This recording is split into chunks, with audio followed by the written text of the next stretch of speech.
Hello and welcome to Enchantment of Eternity's Star Trek video on analyzing time travel in Star Trek. In this video I will be looking at all of the episodes and movies in the entire Star Trek franchise that feature time travel and analyzing the method of time travel used and how time travel is used in that particular story. So, before I get anything, I want to lay the groundwork to what I would define as the three types of time travel. Now, I will admit that I borrowed these terms from the YouTuber Lore Runner. I'm not sure where he got them from, if it's an actual thing, or if he just made them up. I'm not sure. I tried looking it up. I couldn't find any other sources, but just thought I'd credit him because I always find it a very helpful use to refer to these three types of time travel. So let me explain these three types of time travel that are used in fiction. There's type 1 type of time travel, which the most prominent example of that is 12 Monkeys. It's the kind of time travel when basically whatever happened. If you travel back in the past and try to change something, you're not going to be successful because whatever happened in the past already happened. It's literally impossible to change the past. So I'll input the grandfather paradox in each of these three types of time travel. So the grandfather paradox, of course, is the paradox if you travel back in time and kill your own grandfather before he gave birth to your father, or mother, or whatever. Basically, before your grandfather is a really young man, before he sired you. Would that mean you would cease to exist? But if you cease to exist, then how could you ever go back in time travel back and kill him in the first place? Well, type 1 time travel posits that you can't. You simply can't kill your grandfather. It's impossible because your grandfather already had you born, and so any attempts to try to kill him will be thwarted and time will course correct. Now, there is a variant of type 1 time travel, which I would still consider type 1 time travel. It was seen, I think it was talked about a bit in the show Lost. That is, that you could go back and change something, but then the time stream or the universe would course correct it so the same thing would happen anyway. Such as, let me use the example of if you went back in time to try to kill baby Hitler.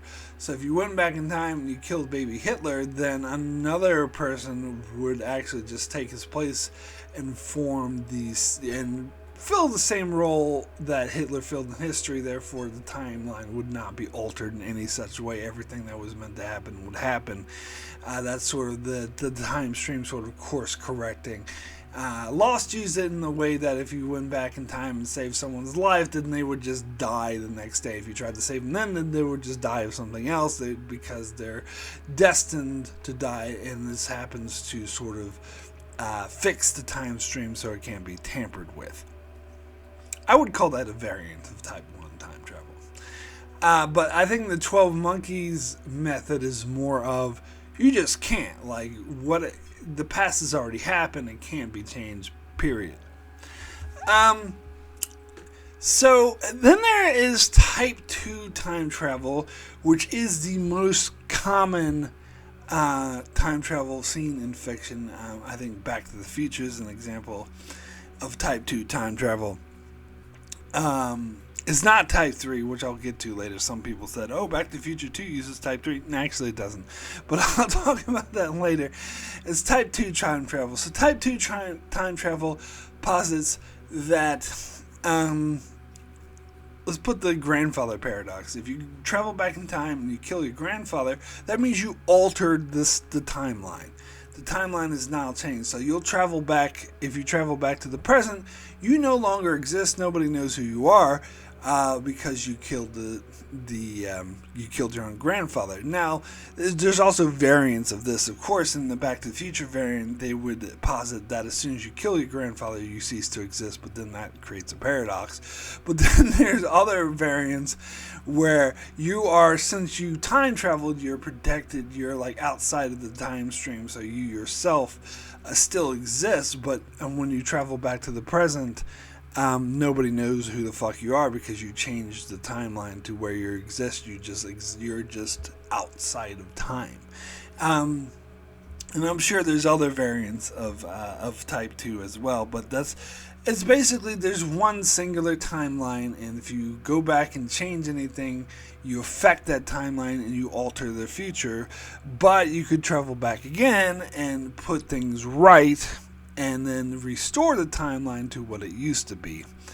Of course, the fun variant of the butterfly effect is you could end up just trying to correct the timeline. You could just end up making things worse and creating other timelines that are just as bad or if not worse. Which I guess one could argue could be a variant of Type 1 where the time stream course corrects itself or whatever, but I'm not even going to get into that. Basically, Type 2 time travel is you can go back and make changes in the past, and that will alter the future. And as I said, that's the most common use of time travel in fiction, at least in modern fiction, movies, film, television, and in Star Trek, as I'll get into shortly. Then there's Type 3 time travel, which I think is the most rare type of time travel seen in fiction. The most common example is the Star Trek, but since I'll be talking about Star Trek later on, I won't give that as an example.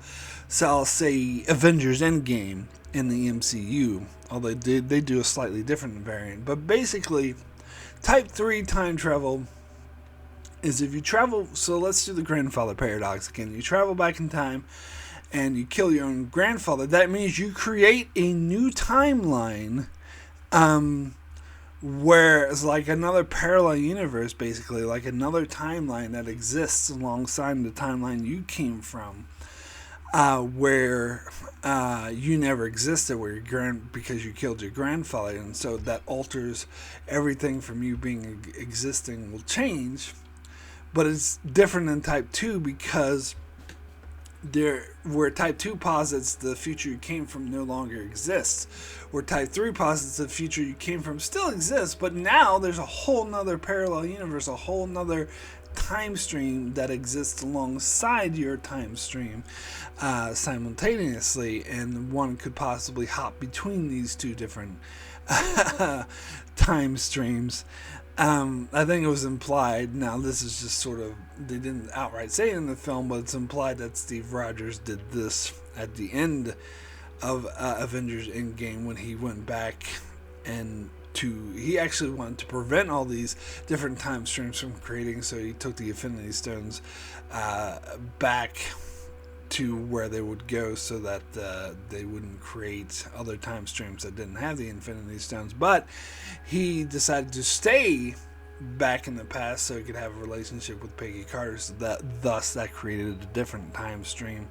And thus, when he became an old man, he traveled between time streams back to the one he came from in order to say goodbye to his friends. Or at least that's what the director stated. That's the only way, actually, to plug any other flaws, because a lot of people, there's so many flaws, but if you look at it that way, that sort of plugs the flaws, except for the fact that it's never been established that he could travel between time streams only back in time. But whatever, let's not get into the whole Avengers Endgame. Yeah, so there's not very many examples in fiction of that. But I think the MCU, like the comics, had always used that version, to be fair. Anyway, so I'll be listing all the episodes and movies and putting them into these three types of time travels. However, there's two other categories I'm going to add into the mix. One is a time loop, which I think is kind of different because it kind of has elements of Type 1 or Type 2, and it's kind of hard to... It's really different than a straight up Type 1 or Type 2 time travel or Type 3. And this doesn't just apply to, Groundhog's Day, of course, is the most common example of this in pop culture, but it doesn't just apply to a straight out Groundhog's Day scenario where you're just repeating the same day over and over again. I'm going to broaden this category to mean like that if you travel back and you create this repeating loop that eventually someone can alter and change it. So I guess it becomes type 2 time travel in the sense because they eventually break through the loop and change it so it doesn't happen or keep happening or whatever. I don't know. I realize this video is going to drive me a bit crazy. And the other category I'm going to go to is unclear. Unclear. So that's basically if it's not made clear in the episode whether or not it is type 1 or type 2. Either maybe it doesn't matter, that maybe it could go either way, like they just didn't give you enough information for me to determine whether or not it's type 1, type 2, or type 3. Or they're kind of mixing up their methods and they're actually using time travel badly so that it's unclear of what category it would fit into because it was kind of mangled and not done properly. Either way, but it's just basically the category for unclear. Now, before I get into this, let me give a disclaimer that this is all my sort of opinion. I'm sure other people could do similar videos or similar types deductions and come up with completely different opinions of which type of time travel it is. In fact, many of these episodes people might not say is time travel at all, or they could say, I'm forgetting some episodes which I deem not to be time travel, which they believe to be time travel. So think of this video all through that lens. This is just my opinion of where I would place this, although some of them I'm a bit uncertain about, and I kind of just put it in one category because I wasn't sure where to put it. But others I am really like stern and dead fast, like we'll fight to the death, and then it belongs in that particular category. But anyway, let's go ahead and get into this.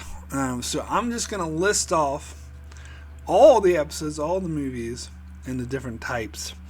And then I'll go back and get into more detail on each episode and each movie. So, for Type 1 time travel in Star Trek, we have, we always have Paris, Captain's Holiday, Time Zero, Little Green Men, Cold Front, In the Mirror Darkly, The War Without, The War Within, Through the Valley of Shadows, Sweet Sorrow, Terra Firma. Type 2 time travel. For Type 2 time travel, we have Tomorrow is Yesterday, Sitting on the Edge of Forever, Assignment Earth, Yesterday's Enterprise, A Matter of Time, Tapestry, Past Tense, Visionary, The Visitor, Ascension, Trials and Tribulations, Children of Time, Wrongs Darker Than Death or Night, Time's Orphan, Star Trek Generations, Star Trek First Contact, Non Sequitur, Before and After, Year of Hell, Timeless, Relativity, Endgame, Shockwave, Future Tense, Twilight, Carpenter Street, E2, Countdown/0 Hour, Stormfront. As I said, Type 2 is the biggest category in Star Trek. And for Type 3 time travel, we have Star Trek 2009. And that's it. And I do really firmly believe that is the only use of Type 3 time travel in Star Trek, and I'll get more into why I think that is when I go back around. Anyway, as far as time loops, we got Time Squared, Cause and Effect, Timescape, Time and Again, Future's End, Magic to Make the Sanest Man Go Mad. And as for the category of unclear, yes, I am referencing the pitch meetings if you didn't get that. But anyway, the category of unclear, I can't say that word without saying the way he does in the pitch meetings. There's a bunch of YouTube videos I've done on Screen Rant. If you don't know, you should check them out. They're hilarious. But anyway, unclear, the category, or the episodes in this category are All Our Yesterdays, The Voyage Home, Firstborn, All Good Things, the sound of her voice, eye of the needle, shattered. Alright, so let's start off with Type 1 time travel, and we'll start with We'll Always Have Paris, which is the Next Generation episode. So, yeah, this one I probably could have put in the Unclear category, but I decided to call it Type 1 because, I mean, there wasn't much time travel in this episode per se. They kind of just fucked with time and people would run into like later versions of themselves. But the reason why I decided to classify it as Type 1 is, and this is one of the ones I'm really shaky about, but the reason why is because nothing has changed. They don't alter the past in any way, shape, or form, and they sort of interact with like other versions of themselves from like 2 minutes ago or 3 minutes in the future, and it doesn't seem to change anything, and it seems to had always happened that way. So so that's why I just deemed that Type 1 time travel. Anyway, there's also Captain's Holiday. I think they make it clear in this episode because the time travel, if you don't remember, because it was about these, I can't even remember the name of the Vorgons, I think they're called, these aliens from the 29th or something century that are looking for the Toxu-Tot, which could cause supernovas or whatever, and they travel back in time to try to, and they apparently they read in the history books that Picard destroyed the Toxu-Tot, and they travel back in time to try to prevent him from doing so, but history ends up playing out exactly as they had predicted, as they had foreseen. And in fact, their actions kind of lead to the events that cause him to destroy the Toxu-Tot.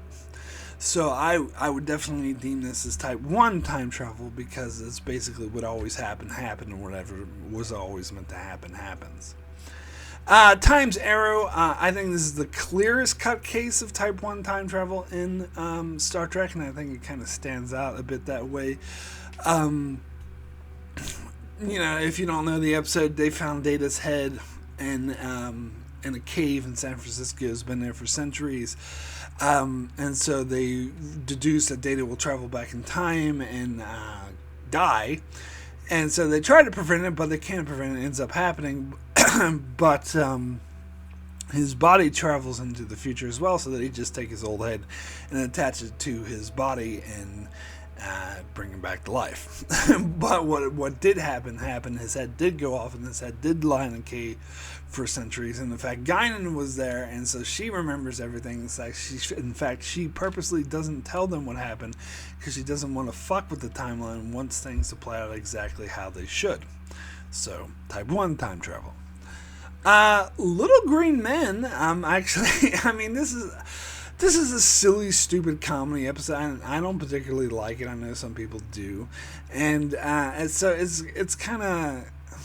I feel this is ridiculous just taking this episode seriously at all, but it's Type 1 time travel because the whole Roswell thing is part of our history, and this is positing that this is what happened. So this is basically what always happened and was always meant to happen. Yeah, that's all I want to say about that. Cold Front, this is hard because most Enterprise episodes, as you'll notice, that deal with the temporal Cold War and other things are Type 2 time travel, and I would be more inclined to put this, even though like you barely see any time travel involved, but it is involved because the Suliban work for Future Man, and apparently Future Man told the Suliban to prevent the Enterprise from being destroyed. Now, the Enterprise was going to be destroyed by something unrelated to time travel. It was like some fault in the engines when it was looking at an anomaly or whatnot. Therefore, had Future Guy not told the Suliban to save the Enterprise, and the Enterprise would have been destroyed. So it must be Type 1 time travel because assuming that the Enterprise was it was always meant to survive. Like, there's never a timeline before this that Enterprise was destroyed at this place and this Sublon traveled back in time and altered it, or not, future guy.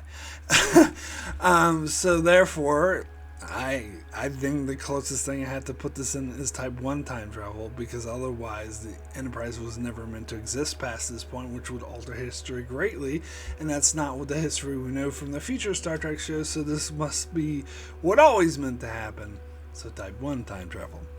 In A Mirror Darkly, this is Type 1 time travel as far as the mirror universe goes. Now, if you don't recall, you're like, wait, isn't this parallel universe not time travel? But if you don't recall, there is an element of time travel in this episode, or this two-parter, as far as the Defiant, not the Deep Space Nine one, but the one that appeared in the original series episode, Tholian Web, because that ship in the episode Tholian Web, that ship disappeared and no one knows where it went, and this episode posits that it's traveled in not only into the mirror universe, into a parallel universe, but also back in time to Enterprise time. So it traveled from the future, and its presence there severely affects the power dynamic in this timeline, and it allows the Terran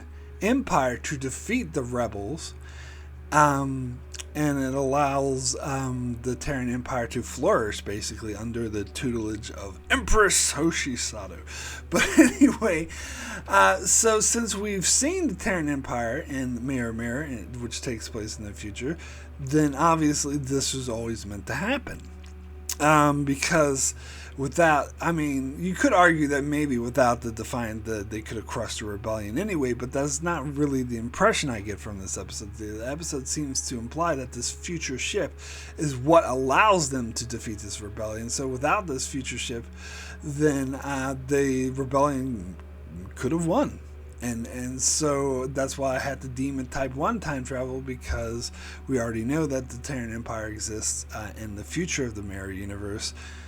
Therefore, it was always meant to exist, and Defiant was always meant to travel back here. Anyway, that's my logic there. And then we get pretty much all the Discovery time travel episodes are Type 1. I didn't realize that until just now. Going through, or at least I would deem them. The War Without, The War Within. It time travels where the Discovery returns from the Mirror Universe, and it's time travels to like 5 months or something in the future. I can't remember the exact date. Exact amount of time it was gone. Maybe it was like 14 months. I don't know. But whatever it was, they come back and they find that the Klingons are basically almost won the war. And this is something that pissed me off, and I think it's fucking with the timeline too much and fucking with canon too much, but whatever. This is what happened. And I call it Type 1 time travel because, again, it seems like this was always meant to happen.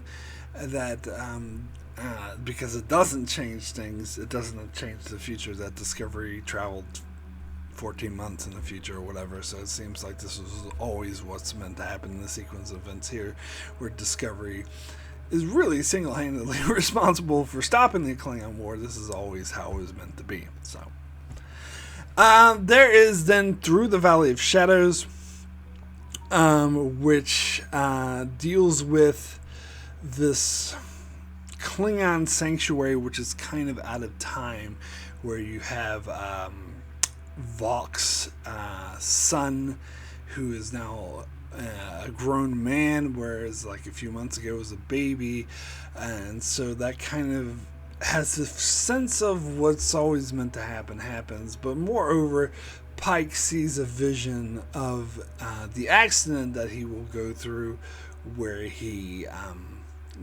becomes paralyzed in that chair. Now, unless Strange and New Worlds alter history, which I sincerely hope it does not, this is Type 1 time travel, because he sees what's going to happen and he's not going to change it, and it's always meant to happen.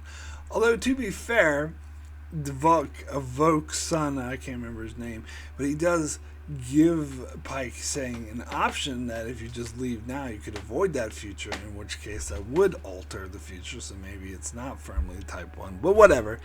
I'm still going to call it type 1 anyway. Now, I want to say Such Sweet Sorrow is the 2-part finale of Season 2 of Discovery, and I basically are using this as a surrogate for the entire Red Angel story arc that happened throughout Season 2. And I'll do this once again later on with Enterprise. Because this was an ongoing storyline that dealt with time travel throughout the entire season, but this is the episode in which it's resolved, which is why I pinpointed that. Because it's made clear that all the lights or whatever that they've been investigating and following in Red Angel was Michael Burnham's doing, and that in this episode she traveled back in time to do it. That meant it always happened that way. There was no other way to happen, because the lights is what led Michael Burnham to this point that allowed her to use the Red Angel suit to go back and do the lights. So you could even call it time loop, really, but I'm not going to do that. It's type 1 time travel, because it was always meant to happen this way, and it did happen this way. Terra Firma, the 2-part episode in Season 3 that dealt with Georgiou going through Carl, or the Guardian of Forever. Carl, the Guardian of Forever, and going back into the mirror universe, back in time, and she desperately tries to change things. Now, this I would call type 1 time travel in the sense of the variant of the lost variant of the course correction, because she does change things, but no matter what she changes, it's inevitable it's going to lead to Michael Burnham's death, and there's nothing that she can do to stop it. So that's why I would call it type 1 time travel, because it's in the sense of the time stream course correcting. No matter how she tries to alter it, it's still the time stream's going to course correct, and things are going to turn out the same way they did before. So that's my thinking there. Alright, so let's move over to type 2 time travel, and this is a bit more clear cut. I think this encompasses pretty much all the original series episodes, I believe. So there's Tomorrow's Yesterday. They make it clear that they could alter the past, so that if the U.S. military discovers Enterprise in the 20th century, that would severely fuck things up. And then there's the captain dude. Now, you could say, oh, that was type 1 because they fixed everything. But I think it's type 2 because they travel back in time and make it so what happened with them never happened. So they do alter things. So the first part of this episode is pretty much a race. So I'm calling it type 2. City on the Edge of Forever, very clearly type 2 time travel, because McCoy travels back in time, and that alters the one singular timeline, so that the Enterprise never exists. And Kirk and the landing party, since they're by the Guardian Forever, are protected from the changes of the timeline, but everything else around them doesn't exist, so Kirk and Spock have to travel back in order to fix the one singular timeline. And once they do, they travel back and everything's restored, so very clearly type 2. Assignment Earth, I don't like this episode, and it's been a while since I watched it, and I don't want to subject myself to it. So to be perfectly honest, I don't remember it very well. From vague memory, I think it's type 2 time travel, so let's just go with that. Then there's Yesterday's Enterprise. Now, this is the disagreement, because I've heard it posited that this is type 3 time travel, which I very, very, very, very, very, very strongly disagree with. Very, very, very.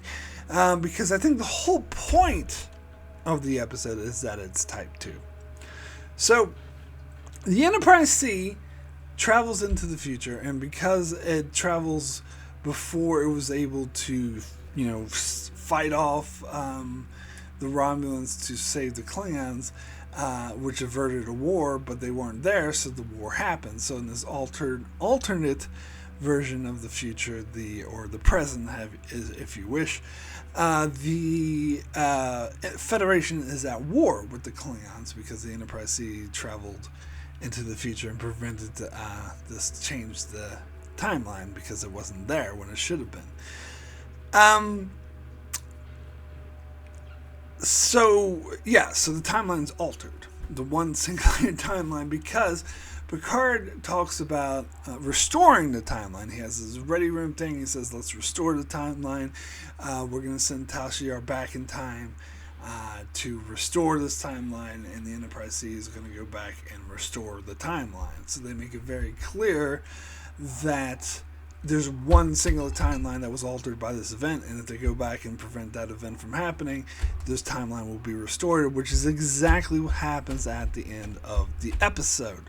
Now, having it be Type 3 time travel doesn't make any sense, because that means when Picard sent the Enterprise C back in time to restore the timeline, he's just creating another timeline. So there's two timelines side by side.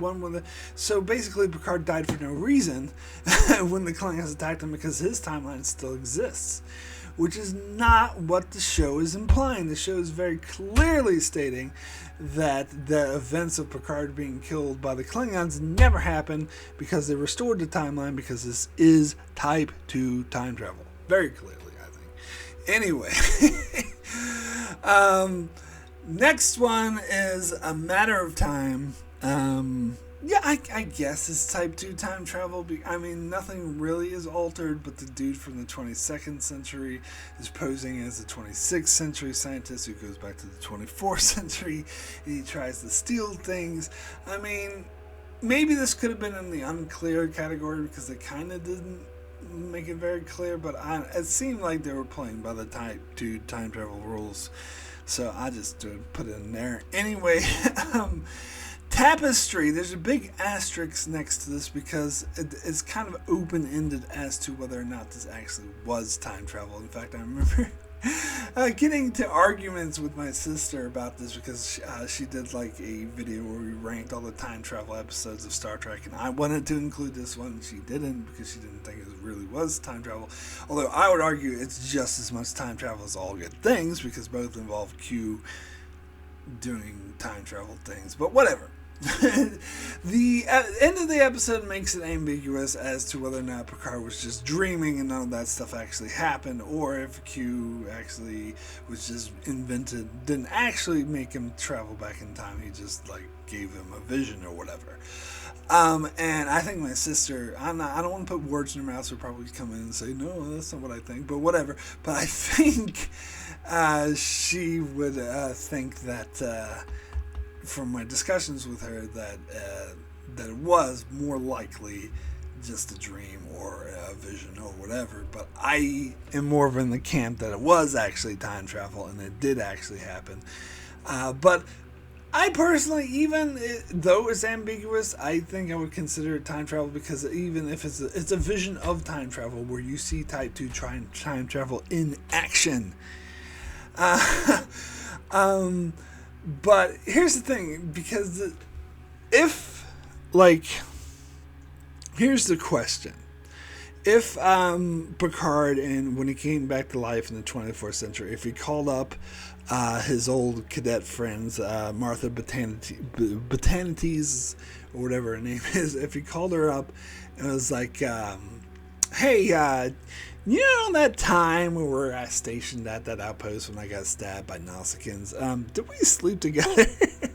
And she went, no. What are you, crazy? What are you talking about, sleep together? So I never alienated my friend by trying to stop him from sabotaging the table. And she'd be like, no, he didn't. What's wrong? Now here's the thing. Here's my argument. Even if that was the case, even if that was her reaction, I wouldn't necessarily conclude that absolutely means that Picard never time traveled. It could mean that when Picard traveled back and restored the timeline, that Q sort of took that as he just snapped his fingers and restored everything so it was back the way it was. That basically the episode didn't want us to show Picard going through all the paces all over again, so it just truncated it and just showed us the one scene at the end where Picard stabbed the Nausicaan, but basically everything leading up to that was restored.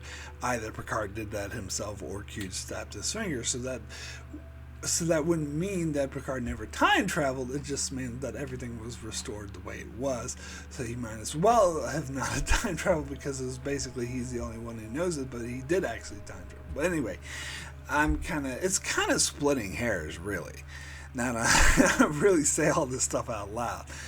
But I'm going to think of it as time travel. I don't care. Other people are welcome not to. Yeah, that's their business. Anyway, so this is Type 2 time travel, as I said, in action, because Picard travels back in time, he alters history, and he goes back to the future, and history is changed, and he's stuck in that future. I suppose you could posit this as Type 3, but there's no really evidence of that. It's because he goes back again and restores things. So that's more of a Type 2 type of thing. So no, I would say this is definitely Type 2. Anyway, Type 2 time travel for Pet Tapestry. Past tense. Getting into Deep Space Nine. So the time travel in this episode was done very poorly. I love this episode for other reasons, like the commentary, the characters, the plot, the way things play out. It was a well-written episode. The only thing that is a huge gaping flaw, to be honest, is the time travel logic, which is terrible. I suppose I could have put it in the unclear category, but no, I think it's very clearly Type 2, because it's about Bashir and Cisco going back in time and altering history to make it so the Bell Rides never happened, but then they restore it before they come back. Now, why I say it's very clearly Type 2 and not Type 1, because they have clear records of Gabriel Bell being someone else other than Cisco before he went back in time. When he came back, he's like, oh my god, how am I going to explain this from Starfleet? When they looked at the history books of Gabriel Bell, and there's a picture of him, implying that it clearly was not the case before. Therefore, Type 2 time travel. Plus, we see an alternate present where the Federation doesn't exist, and the only space-faring empire close by is the Romulans. And so Kira and all them go back to actually fix it. Although I didn't get into all detail about how flawed the time travel logic is because Cisco himself fixes it. And it doesn't really make any sense that the future is altered when Gabriel Bell dies. Because, alright, I guess I'll explain this. Because if Cisco goes back in time, the time stream should have been altered the instant he went back in time, but it didn't. It continued until the point in the episode where they happened to show. So it's positing that the two different time streams are moving together, which doesn't make any sense. The past already happened. So if Cisco went back in time and changed the past so Gabriel Bell didn't die, then the present should have been altered instantly. But, kind of like yesterday's Enterprise. But, if Cisco went back in time and altered the timeline so Gabriel Bell died, but then took his place and restored the timeline, then the timeline never should have been altered at all, because he fixed it himself. In order for the timeline to be altered, it had to have been something Kira or someone in the future, in the present, did. They traveled back to restore it, but since Cisco restored it himself, then the timeline never should have been altered in the first place, if you know what I mean. And there's also lots of other things that are wonky about it, but whatever. It's clearly Type 2. Anyway, what else have we got? Visionary. O'Brien traveling to the future by a couple hours, and we see several different versions, particularly the one I want to and he always when he comes back to the present, he changes the future so it never happens. So clearly Type 2, he's changing what happens. Like he sees Deep Space Nine getting destroyed at the end, and he travels back with the knowledge that he gathered from that there was the Romulans that destroyed it, and he's able to prevent it from happening so it never actually happens. So Type 2. Accession. And I don't care if that's not how you pronounce it. I don't give a crap. Because it's not a good episode. This I think this is the only prophet-related time travel one. And it's funny because the prophets exist outside of time, yet they don't do much of time travel. But anyway, they bring this dude who was the emissary like a couple centuries ago to the present for Cisco, and he tries to take over the role as the emissary. But then the prophets revealed they just brought him into the present so Cisco would realize that he's actually the emissary.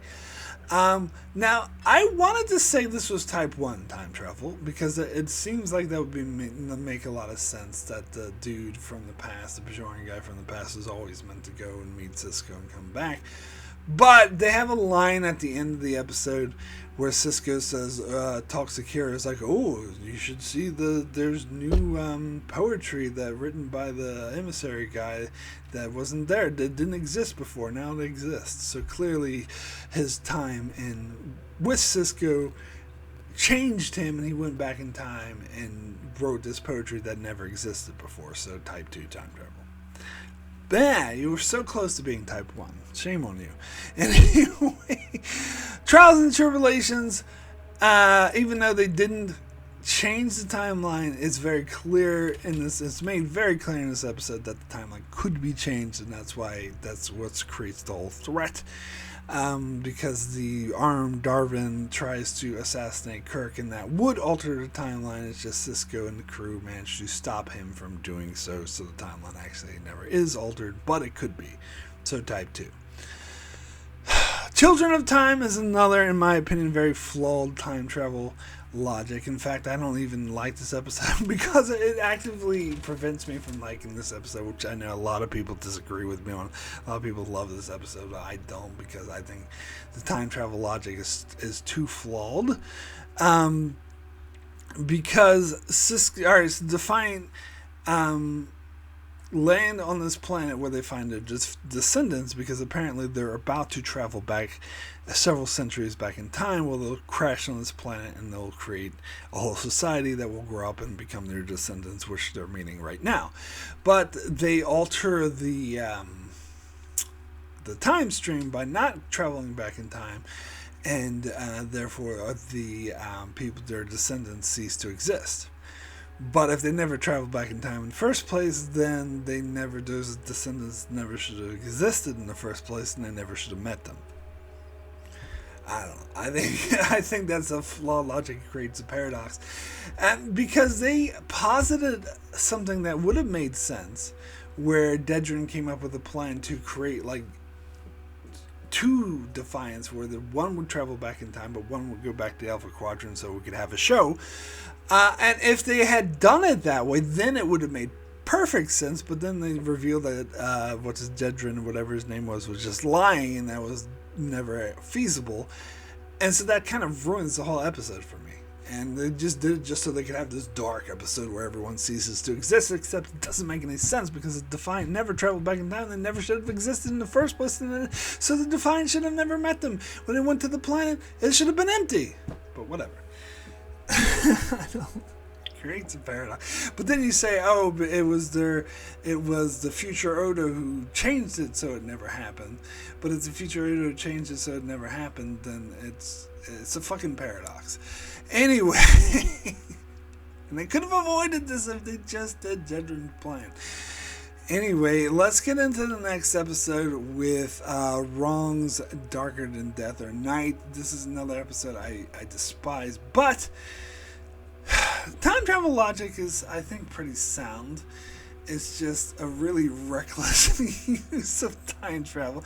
And here's the thing: I heard it posited that this is just a vision, but that's actually inconsistent with the orb of time, because if we're gonna hold up Trials and Tribulations as an example, which is the other example of the orb of time existing, they actually did travel back and meet Kirk. That wasn't a vision. Therefore, the orb of time actually does cause time travel, not visions. So what we see in this episode, we gotta assume is time travel and not a vision. So Kira very really could have just killed her own mother. Now again, she doesn't actually change anything, so the timeline isn't altered, but it's implied highly that it is, just like Trials and Tribulations. So I'm calling this type 2. Time's Orphan, another episode I don't like. where Molly O'Brien travels back centuries in time as a little girl, and O'Brien manages to bring her back, but she's a grown woman and she's like feral and crazy and can't adjust to life. So O'Brien sends her back to the planet so she can go back in time to where she was, but she finds the younger version of herself and puts her to the portal, and as soon as she does, she ceases to exist. Type 2 time travel. Because the older version of Molly, again, it's kind of flawed. Actually, it's a flawed time travel, because if she never existed, then O'Brien should have never caught her. But anyway, why didn't O'Brien just send her back in the first place? Be like, oop, wrong Molly, and try to get the younger one. But anyway, it's a dumb episode. Next actually is a movie, Star Trek Generations. You might be, well, was there really time travel in this? Actually, there was, if you recall. At the end of the movie, Kirk and Picard, when they come out of the Nexus, they go to back in time a few hours or days or whatever from when Picard left, or from when Picard entered the Nexus, and they change history so that Soren never started the supernova that destroyed the whole planet. And so that Picard never went into the Nexus, which, of course, creates a bit of a paradox, because if he never went into the Nexus, then how could he come from the Nexus with Kirk? But whatever, let's not get into that. So they altered what happens, so clearly Type 2 time travel. Star Trek First Contact, very clearly Type 2 time travel, they implied, because they even saw the Borg travel back in time and changed history so that the Borg conquered Earth, and then the Enterprise went back in time and stopped them from doing it to restore the timeline. Very clearly Type 2.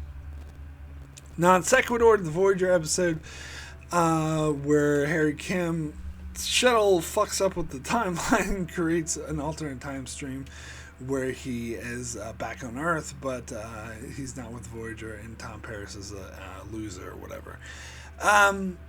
They make it very clear, because the whole point of this episode is Harry Kim trying to restore the timeline back to where it used to be, because so that Paris doesn't become a loser, and then some other dude isn't trapped in Voyager instead of him.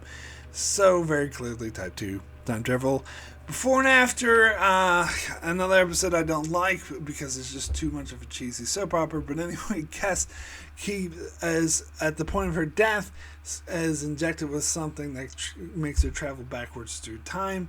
And then we see this alternate future of the year of hell with Cass. So it's different than the one we saw, where Janeway and B'Elanna Torres are killed during the year of hell. It doesn't happen. So, and then Cass travels all the way back to when she was a fetus, but then travels back to the present day of the show, and they manage to stabilize the timeline. Then, therefore, everything that happens after this is changed, because Cass is able to tell them what happened, so they're able to avoid it and change the timeline. Type 2. Speaking of Year of Hell. Next episode. Now, I've heard some people try to say this isn't time travel, but it's very clearly time travel. Even though Voyager itself doesn't time travel per se, you could say the weapon itself is a form of time travel, because it travels back in time and makes it so this a whole entire race of aliens never existed. So that changed. I guess that's stretching the definition of time travel, but it's altering the timeline. So I consider that time travel. And it's Type 2 time travel, because when Janeway destroys Anorex's ship at the end, it restores the one singular timeline to go, so all that shit, all those species that were wiped out now exist, and which they didn't before, and Voyager never went through the Year of Hell, which it did before. So it changes the timeline, the one singular timeline, so Type 2. Alright, what do we have next? Timeless. Again, very clearly Type 2 time travel, because Harry Kim and Chakotay travel back from the future to make it so that Voyager was never destroyed. In fact, LaForge tries to stop them from doing so, because it would alter the one singular timeline. Type 2 time travel. Relativity, again, this is another episode where the time travel is completely flawed, but I don't really want to get into this. Again, it's very clearly tied to time travel because originally Captain Braxton traveled back in time to destroy Voyager, and the future one, different version of Braxton, gets 709 to stop Braxton from doing. I don't know. It's a mess. I don't want to talk about this one. Anyway, speaking of a mess, Endgame, not the great Avengers movie I was referring to before, but the terrible worst series finale of all time. Again, very clearly tied to time travel because Admiral Janeway very recklessly travels back 16 years in the future in order to give the Borg a lot of advanced weaponry, which they can now conquer the galaxy with. Anyway, and no, the Borg aren't wiped. Some people are like, oh, I thought the Borg were wiped out at the end of this episode. No, they never said that. It's ridiculous if you imply that. Of course not. Now they have all this advanced weaponry from the future so they can now conquer the Federation. Thank you, Admiral Janeway. And was saving Tuvok and 7 and 9 worth it? Letting all those other people die, huh? Was it worth it? Anyway, I'm sorry, don't get me started on this one. Shockwave. Type 2 time travel. This has got kind of wonky time travel logic too. I suppose this is the same kind of time travel logic they used in yesterday's Enterprise, to be fair. But, so, basically what happens is the Suliban are about to capture Captain Archer, and Daniels, the time traveler from the 29th century, or 32nd, or whatever I think it's 29th. 32nd, I think, is Discovery Season 3. Anyway, he travels back in time, and he prevents the Suliban from doing it by bringing Archer into the 29th century. But because he brought Archer into the 29th century, the future is now destroyed because Archer wasn't there to create the century that brings. So it's as it says, similar logic to yesterday's Enterprise, because the Enterprise C wasn't there to save the Klingons, because they went to the future, therefore their war with the Klingons happened.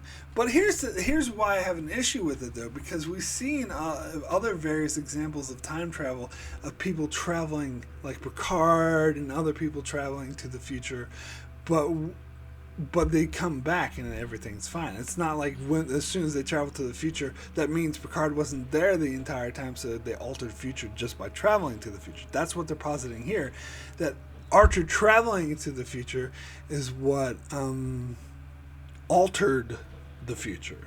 The simple fact. So therefore, Archer can't go into the future, because if he does, that means he was never there in the past to begin with, which I think the usual logic they would go by is Archer can travel to the future and the future would be fine because he's going to travel back. And so the timeline kind of knows that Archer's going to be back and he's going to fulfill the role. But I don't know.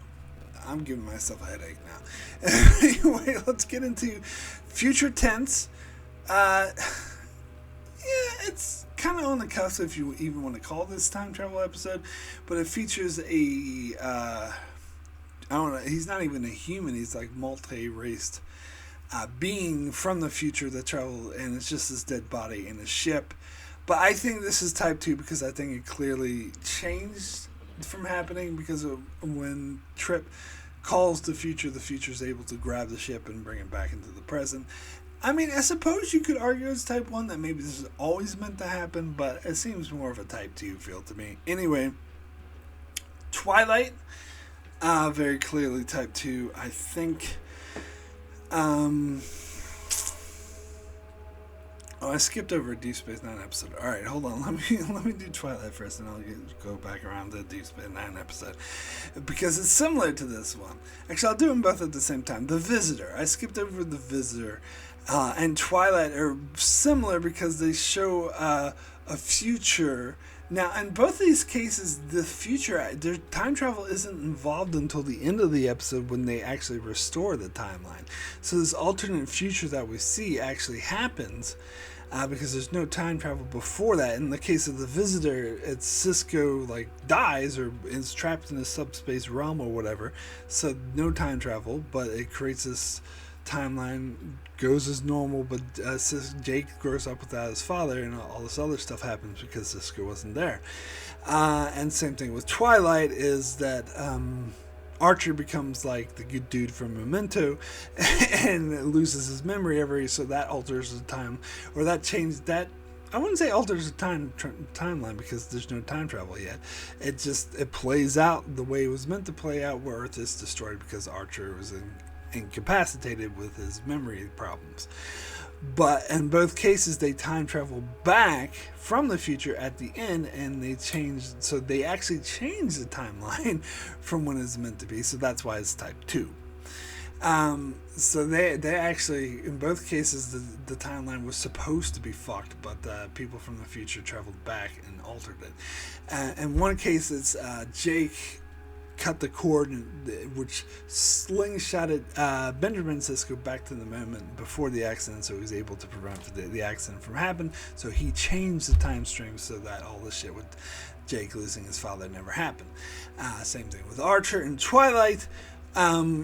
Where he, because he killed the little beings inside of his head, that caused him to reimmerse back at the moment before the accident. He's able to prevent the accident from happening, thus changing the timeline, so the rightful timeline where Earth is destroyed never happens, and he's able to be there in order to stop Xindi.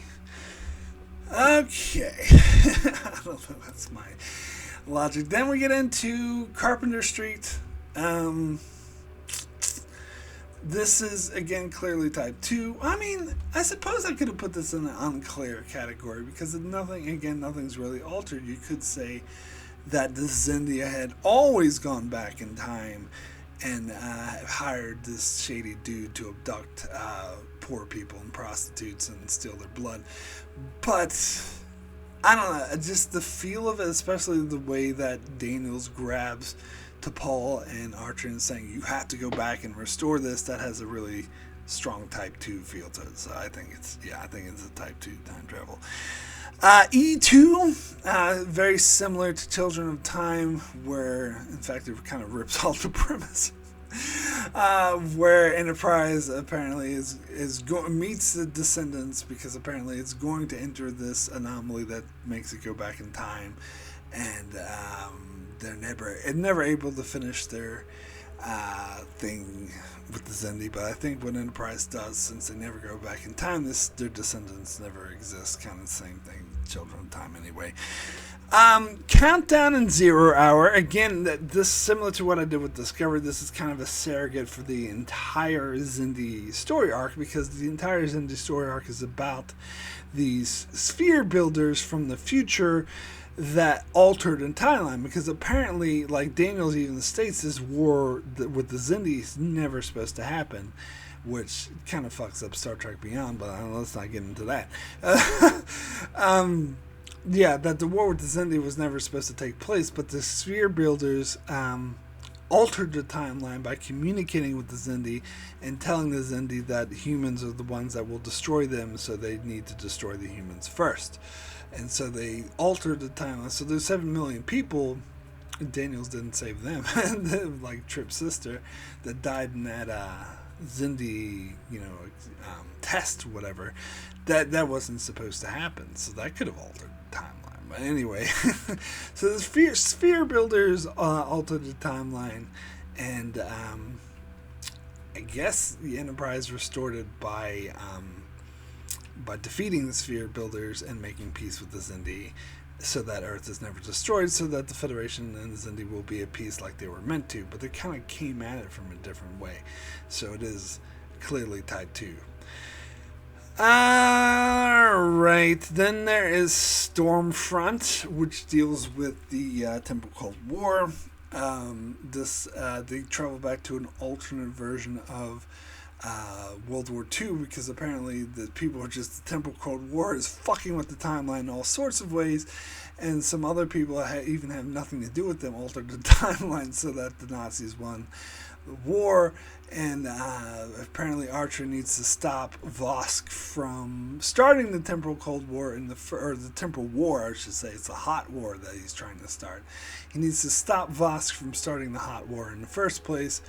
And this is the hot war, by the way, that is referred to in Discovery Season 3. But then if Archer stopped it from happening, didn't it never happen? I don't know. I'm not going to get into this. It's type 2 time travel, very clearly. Alright. So, now we get into type 3 time travel, Star Trek 2009. And I do think it's only really clear. I mean, as opposed, some people could make some arguments for some of the other episodes being type 3. Not yesterday's Enterprise, very clearly not. But I think that's the only one that's very clear type 3 time travel. And then basically the only reason it's type 3 time travel is so that they could have bullshit excuse to reboot the franchise in what is known as the Kelvin timeline, because that two-dimensional cartoon mustache twirly villain travels back in time and destroys the Kelvin, and that alters the timeline, and this is altering timeline where Vulcan is destroyed, and the Wrath of Khan happens a bit earlier and a bit differently. So, and they heavily imply that this is a different timeline that exists alongside the main timeline. In fact, it's even referenced in season 3 of Discovery, saying, and we see that the prime timeline, as they call it, still exists because it goes on in Star Trek Picard, with Romulus being destroyed, as it was implied in this time stream. So there's two time streams that exist side by side. So it's not one time stream that needs to be restored. By changing the past, they didn't alter the one timeline, which happens throughout most of Star Trek. They just defied what happens in most of Star Trek because they wanted to reboot the series. Anyway, that's your type 3 time travel. Time loops. Now, alright, so I know I may get some disagreement, but hey, this is what I came up with. Time squared for a time loop. Because you get the feeling, because Picard, the Enterprise is destroyed and Picard travels back, however, I can't remember how long it was, 6 hours, however it was, long it was. And you get the feeling they're on this loop that Picard's always, the Enterprise is going to be destroyed and Picard's going to travel back, and it's just going to happen infinitely. And they even refer to it as a loop in this episode. But Picard breaks the loop by killing the future version of Picard and just taking the Enterprise forward instead of trying to run away like the future version of Picard wanted to. Now, this treats time travel a bit differently because the future version of Picard, since he's out of sync with the timeline, is like kind of just a shell of himself. And that's never how they portrayed time travel to actually be, but whatever. Again, cause and effect. Clearest cut case of, I mean, I don't even need to talk about it. Very clear case. It's a classic time loop.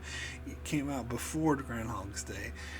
Timescape, now I know some people may disagree with my logic here. In fact, I'm kind of thinking about maybe calling it type 2 time travel, but and some people think it's not even time travel at all, but it is, and I'll tell you why.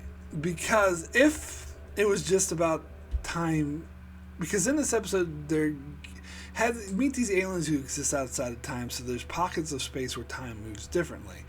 And in some cases, time moves very fast, and then, but for the most case, when they come apart, the Enterprise time appears to be frozen, but as we soon learn, and Data points out, it isn't quite completely frozen, it's just moving extremely slowly. Like, for example, the Enterprise warp core is in the process of a breach. So Picard says, can we stop it? And Data's like, no, it's already happened. The fact that it's happening extremely slowly doesn't change anything. Enterprise is already destroyed. And so if that's all the time travel we saw in Timescape, then I would agree it's not time travel, it's just time moving at different rates and moving very slowly. But at the end of the episode, or towards the end, we see time move backwards. Therefore, that's time travel. Because they are, instead of like just steadily moving forward, that just means it's moving at a different rate. I could see an argument that's not time travel, but since it's moving backwards and they change what was happening, so they prevent that warp core from happening, therefore that's time travel. Now again, I could argue that it's I can argue, I don't know. I'm starting to think maybe I should have put this in a type 2 because they did change the warp core from happening, so they altered the 5 minutes of history or whatever it was. But I think of it more as a time loop because there was sort of like Riker was repeating the actions. They were sort of trapped in this feedback loop where the Enterprise was never going to destroy it. It was going to go back because the aliens or whatever, they were just frozen in time, whatever.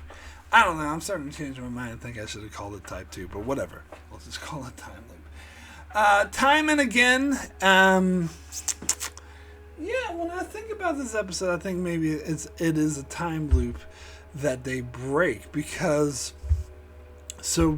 Voyager encounters this planet that's been destroyed, and they send an away team down, and Janeway and Paris travel back several days into the past, and they calls Chakotay trying to rescue Janeway is directly what caused this planet to be destroyed.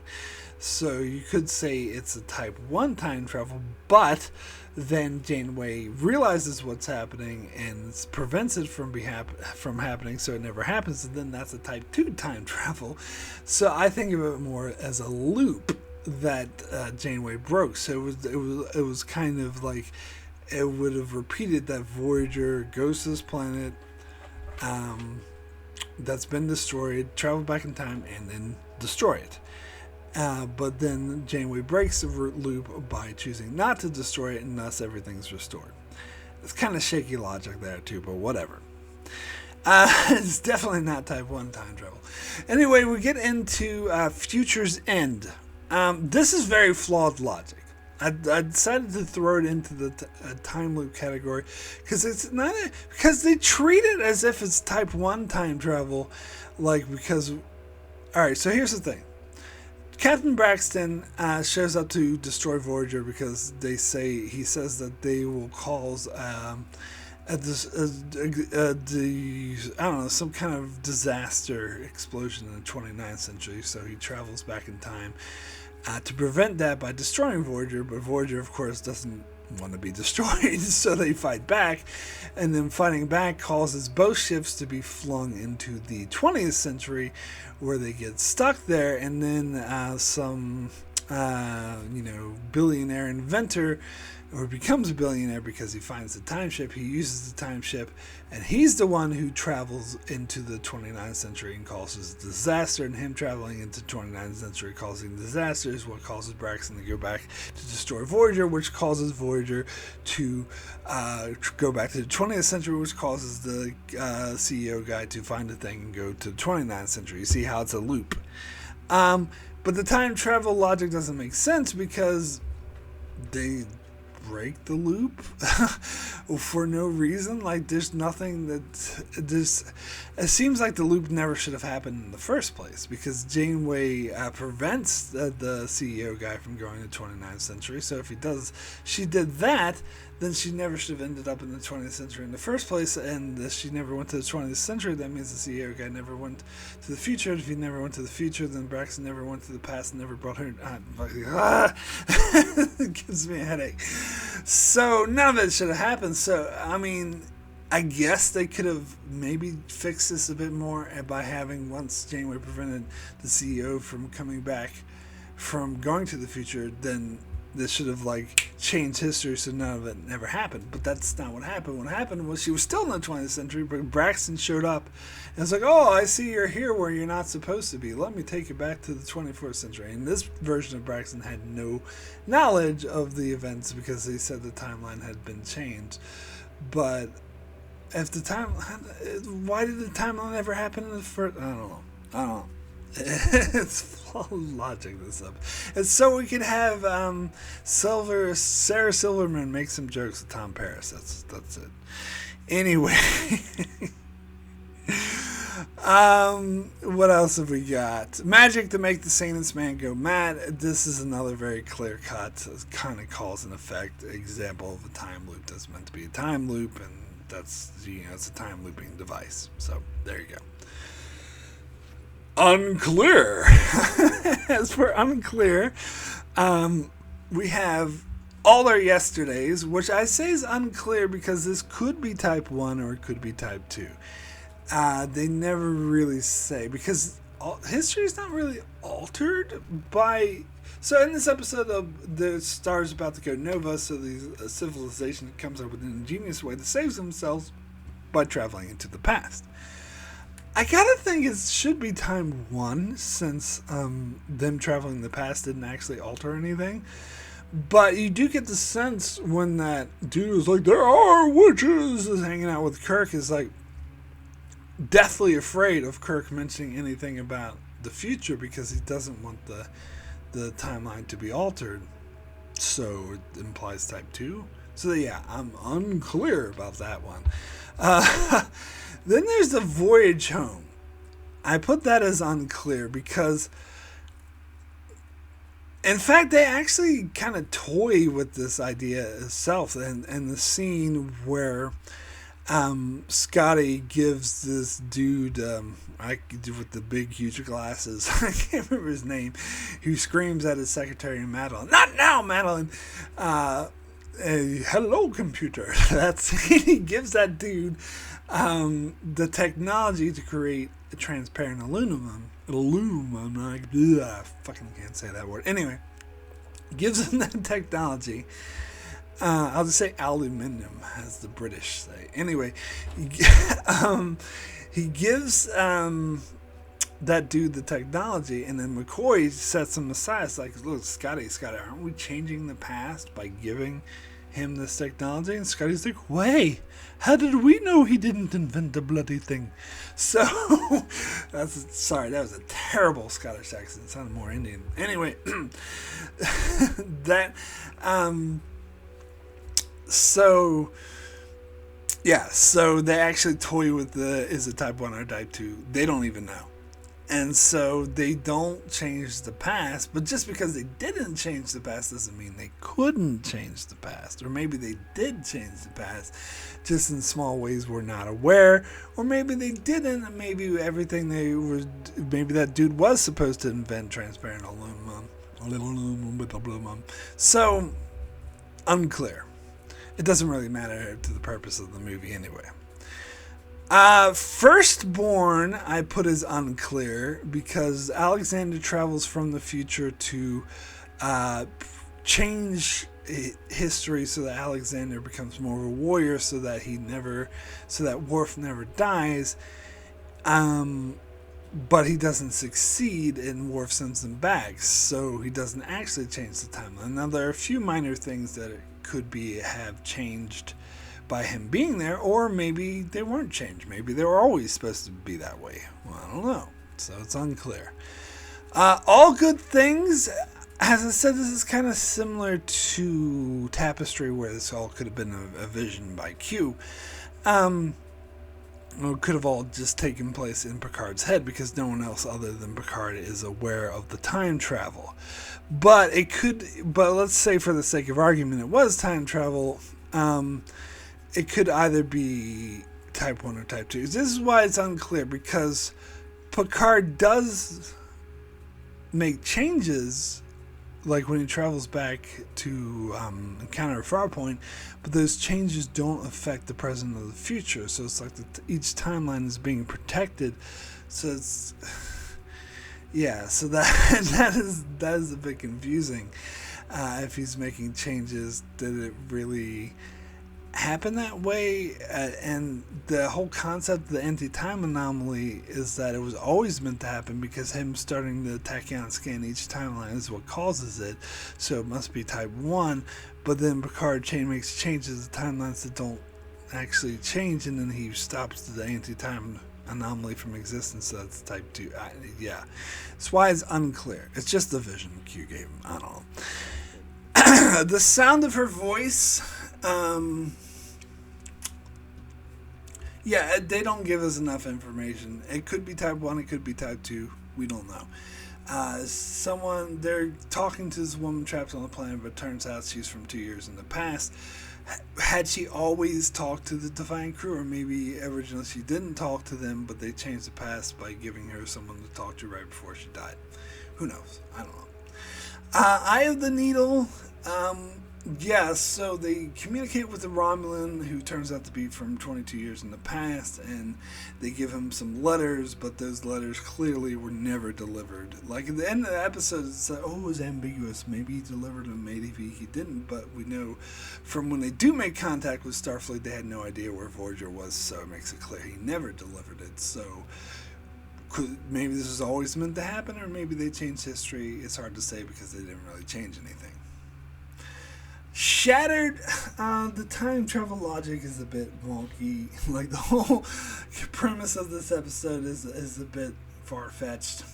I mean, it's a cool episode, don't get me wrong, but it doesn't really make any sense that Voyager is different parts of the ships are different time and periods, but the ship was in different places in space during those time periods.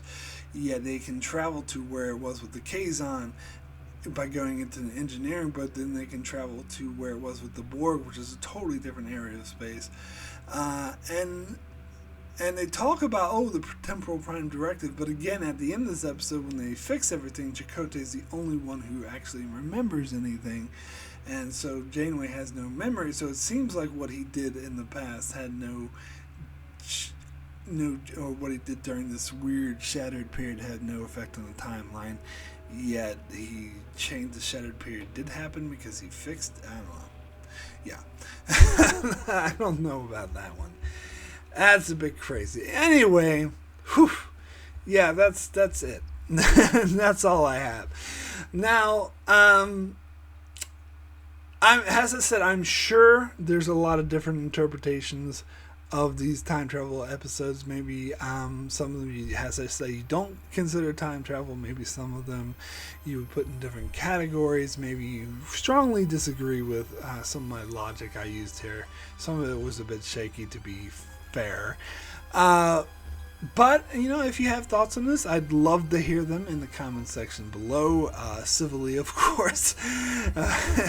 Don't say, you're a fucking idiot. Well, that's not good feedback. Just say, hey, I see what you're saying here, but I'm looking at it from a different perspective. Love to hear that. And except for yesterday's Enterprise, it's clearly not Type 3 time travel. Anyway. That's it for my video analyzing time travel in Star Trek. I got a headache now. Thanks so much. I hope you enjoyed it. And if you did, be sure to check out my channel as I cover many other Star Trek material, as well as videos and other shows such as The Expanse, Better Call Saul, The Outer Limits, and more. So be sure to subscribe so you can keep up with all of that. And thanks a lot for watching.